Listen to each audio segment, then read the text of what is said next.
Dans le désert où même les ombres ont peur de marcher, on raconte qu'une reine vit encore à travers le vent. Elle garde un trésor, changeant le destin ou disparaissant. Mais une règle demeure. Seuls ceux qui ont le cœur pur peuvent espérer survivre au sable des ancêtres. Le soleil tombait lentement sur le village de Ndalama, posé au bord du grand désert d'Achara. Le sable s'étendait à perte de vue, comme un océan immobile qui scintillait sous la lumière.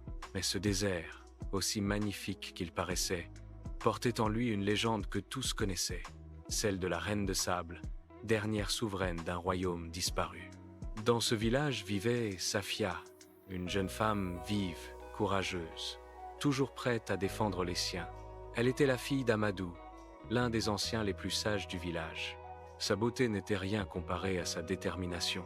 Elle avait un regard qui voyait au-delà des apparences et un esprit qui n'acceptait jamais l'injustice. Ce jour-là, Safia rentrait du puits lorsqu'elle trouva un attroupement sur la grande place. Les visages étaient graves. Son père essuya son front, inquiet, puis la prit à part. Safia, la source est en train de disparaître. Elle sentit son cœur se serrer. La sécheresse s'était aggravée depuis des semaines. Les réserves d'eau diminuaient. Les enfants tombaient malades. Les femmes devaient marcher 2 fois plus loin. Le vent du désert devenait plus chaud, plus dangereux, comme si quelque chose perturbait l'équilibre du monde. Il existe peut être une solution, dit Amadou. Mais elle est ancienne et risquée. Safia leva les yeux vers son père. « Je suis prête. Dis-moi. » Amadou prit une longue inspiration.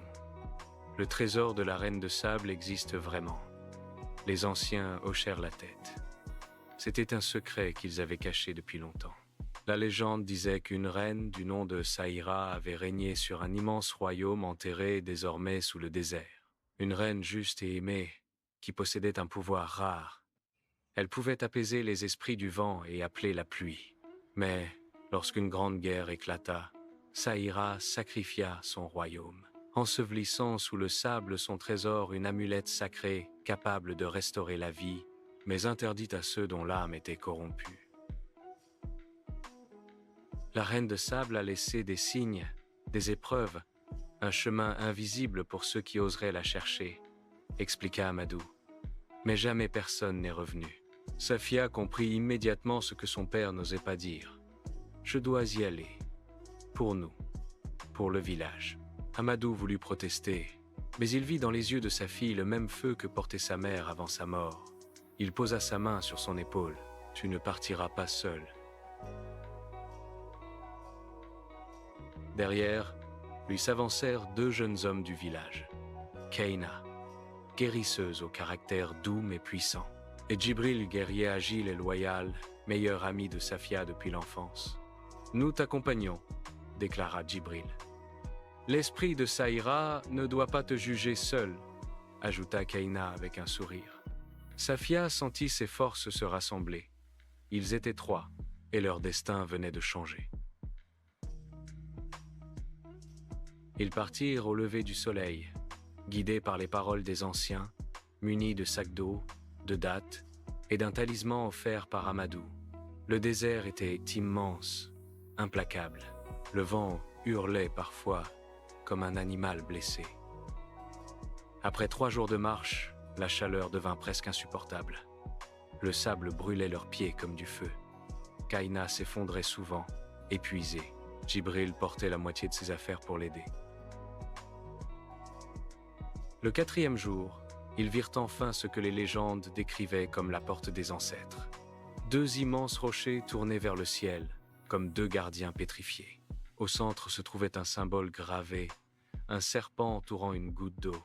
« Nous sommes au bon endroit », murmura Safia. En touchant la pierre, le sol se mit à vibrer.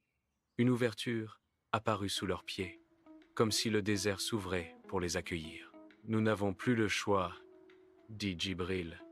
Ils descendirent dans l'obscurité. Au fond se trouvait une vaste salle éclairée par des cristaux lumineux incrustés dans les murs.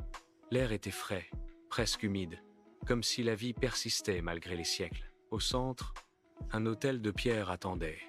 Sur celui-ci reposait un sable doré en mouvement, comme vivant. Soudain, une voix résonna. « Qui ose entrer dans le royaume de Saïra ?» Les trois amis sursautèrent. Une silhouette se forma dans l'air, faite de poussière, de vent et de lumière. Une femme majestueuse apparut, dont les yeux contenaient la sagesse d'un millier de lunes. « Je suis Saïra, reine de sable. » Safia tomba à genoux. « Nous venons du village de Ndalama. Notre eau disparaît, notre peuple souffre.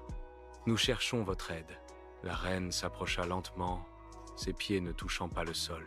« Alors vous cherchez mon trésor, mais le trésor n'est pas l'or, ni les richesses que les hommes convoitent. Le seul trésor capable de sauver votre peuple, c'est l'amulette de vie. » Elle leva sa main. Une petite lumière apparut, flottant dans l'air. Pour la gagner, il faut passer 3 épreuves. Les épreuves de la vérité, du courage et du cœur. Si vous échouez, le désert vous reprendra. Safia se redressa, déterminée. Nous sommes prêts.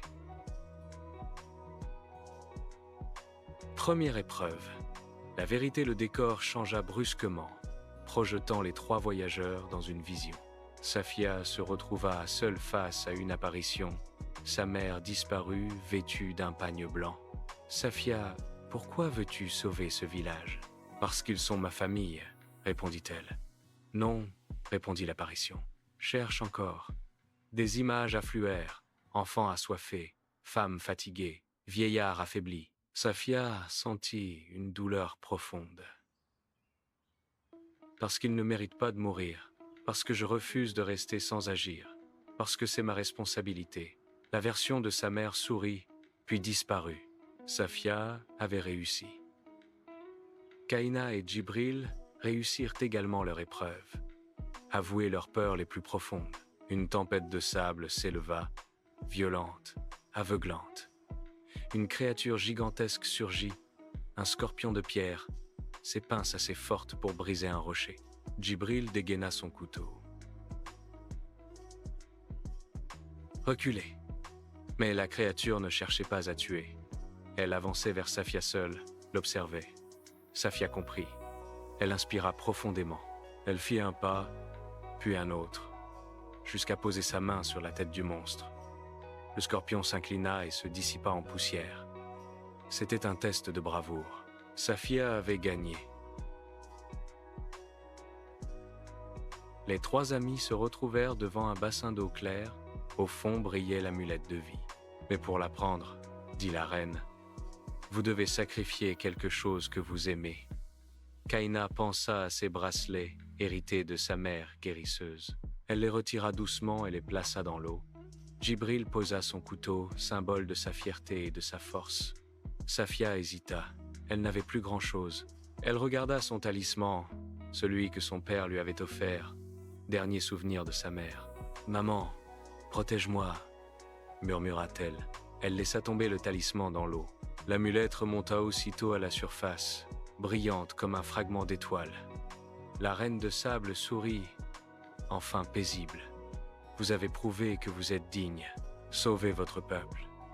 Et souvenez-vous, le vrai trésor n'est pas ce que vous possédez, mais ce que vous êtes prêt à donner. » Puis elle disparut dans un souffle de vent. Le retour au village fut long, mais l'espoir portait leurs pas. Lorsque Safia posa l'amulette dans le puits de Ndalama, une lumière explosa. Une pluie douce commença à tomber. Le désert sembla respirer. Les habitants pleurèrent de joie. Amadou serra sa fille dans ses bras. « Tu as sauvé Ndalama. » Safia regarda le désert. Elle sentit un frisson, comme si la reine la regardait encore, souriante. Si cette histoire t'a transporté, abonne-toi à la chaîne Histoire d'Afrique 2.0. Ici, chaque vidéo t'emmène dans un univers de légendes, de mystères et de culture africaine. Like la vidéo, raconte ton moment préféré et active la cloche pour ne manquer aucune nouvelle histoire.